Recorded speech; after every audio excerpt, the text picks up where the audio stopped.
this tiny platypus was born into danger.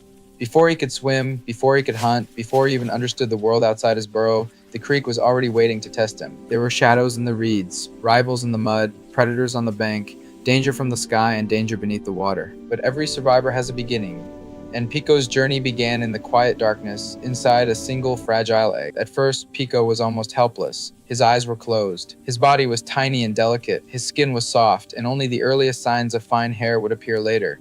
He could not swim, he could not hunt, he could not protect himself. All he had was warmth, instinct, and his mother. She curled around him inside the nest, keeping him safe from the cold air of the tunnel. Every small sound mattered here. A drop of water falling from a root, a vibration in the soil, the distant movement of the creek outside. For Piko, the world was still only darkness, warmth, and sound. But beyond the burrow, the real world was moving. At first, Piko was not alone. His mother stayed close beside him, wrapping her body around the nest to keep him warm. For a young platypus, the first days are not about exploring, they are about surviving. Piko could not protect himself, he could not swim, he could not search for food, he depended completely on his mother. Every tiny movement mattered, every sound in the burrow mattered. The soft breathing of his mother, the faint drip of water from the roots, the quiet vibration of the creek outside. This was Piko's first world, dark, warm, and safe. But his mother could not stay forever. To keep Piko alive, she had to leave the burrow and search for food. Slowly, she moved away from the nest. The warmth beside Piko disappeared. For the first time, he was left alone in the darkness. His mother moved toward the tunnel, following the scent of water and mud. Outside, the creek was full of life, but it was also full of risk. For Piko, this was his first lesson. Even safety does not last forever. Sometimes, survival begins with waiting.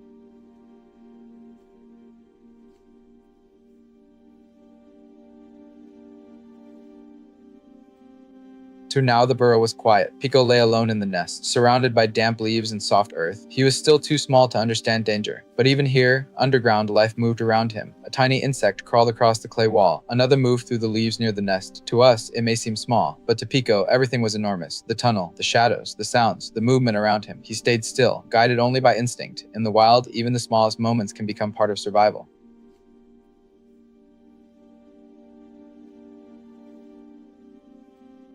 Then, something changed. A sound came from the tunnel, soft movement, wet fur brushing against the earth, the quiet return of his mother. Piko could not understand it, but he could sense her.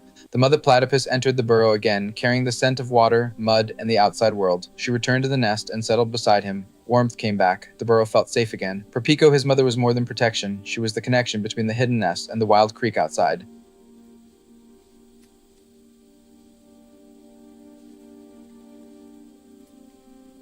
His mother carefully cared for him. She adjusted the nest. She kept him close. She protected him from the cold air of the tunnel. Piko was still tiny, but he was changing. Every day his body grew a little stronger. His skin began to change. The first signs of young fur began to appear. His small bill became more defined. He was still helpless, but not as helpless as before. In the darkness of the burrow, Piko was slowly becoming ready for the world beyond it.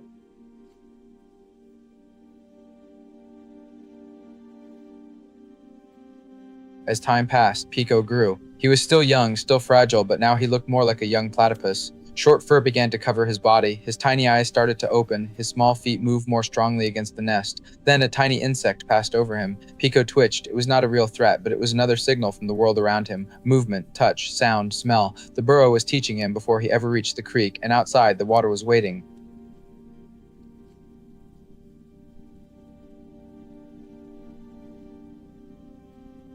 Then came the moment everything changed.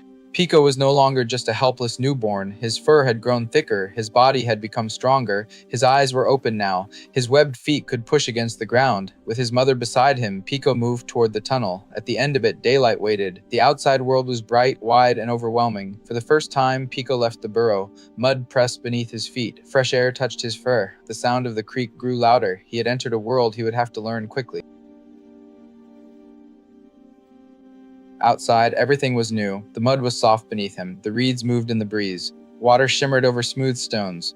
Piko followed his mother carefully. She moved with confidence. He moved with curiosity. Every step was a discovery. The roots along the bank became paths. The wet mud became a place to explore. The creek became a living map of sounds and movement. But Piko did not wander far. His mother stayed close, watching the bank, the reeds, and the water, because in the wild, beauty and danger often live in the same place. Soon Pico learned that the creek did not belong only to him. Near the muddy edge, another animal appeared. It moved toward the same feeding ground. For a young platypus, this was confusing. The mud held food, but food attracted rivals. Pico froze. The other animal came closer. There was no big battle, no dramatic attack, just a small but serious struggle for space. Pico splashed backward. Mud moved between them. His mother stepped in, calm but protective. The rival moved away, and Pico learned one of the most important rules of the creek. Survival does not always mean fighting. Sometimes survival means knowing when to back away. After the encounter, Pico stayed close to his mother. Together they moved along the creek bank. The world felt different now. The mud was no longer just soft ground. It was a place where other animals searched for food. The reeds were no longer just plants. They were places where movement could hide. Pico walked beside his mother, learning from every step she took, where to pause, where to listen, where to stay low. His mother did not speak. She did not need to. Her movements were the lesson, and Pico was watching.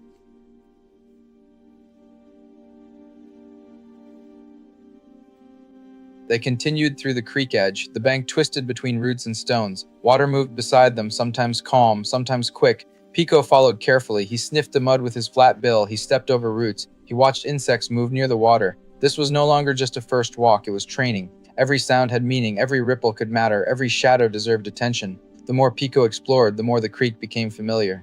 But the deeper he went into this world, the more dangerous it became.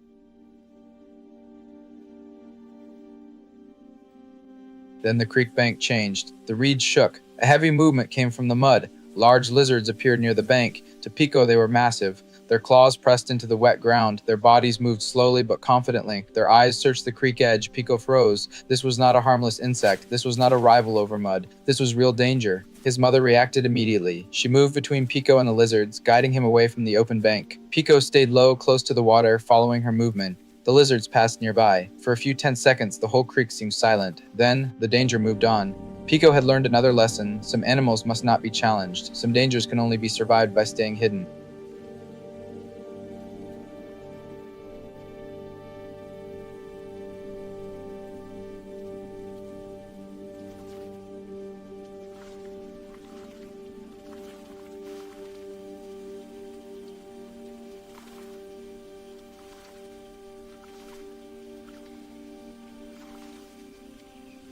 After the danger passed, Pico entered the water with his mother. The creek that once seemed terrifying now became his next lesson.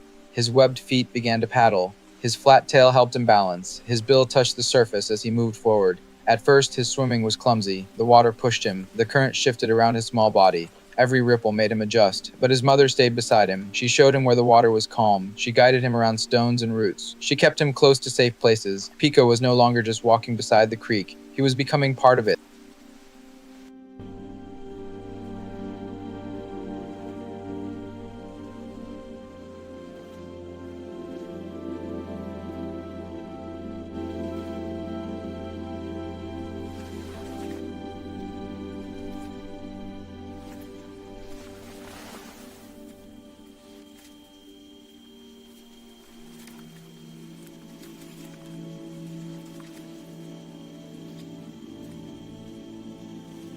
Now Pico was more confident. He moved through the creek with his mother nearby, exploring the water, the mud, and the roots.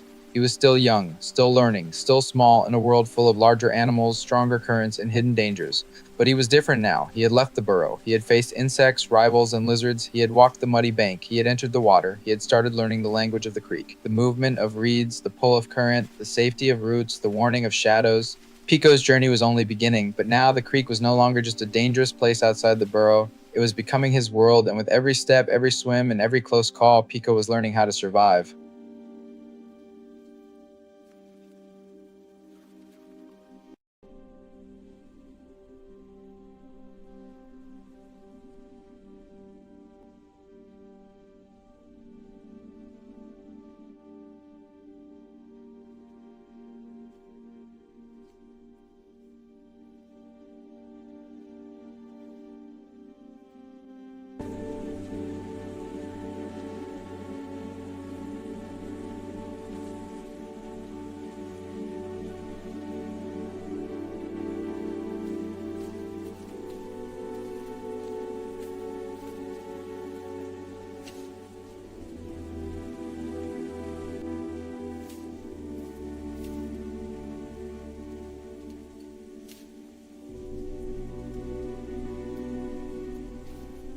to the world outside the burrow was dangerous. But Piko was not the same tiny creature he had been at the beginning. He had a mother to guide him, instincts to follow, and a creek full of lessons ahead. For a young platypus, survival is not learned in one moment. It is learned one step, one ripple, and one danger at a time.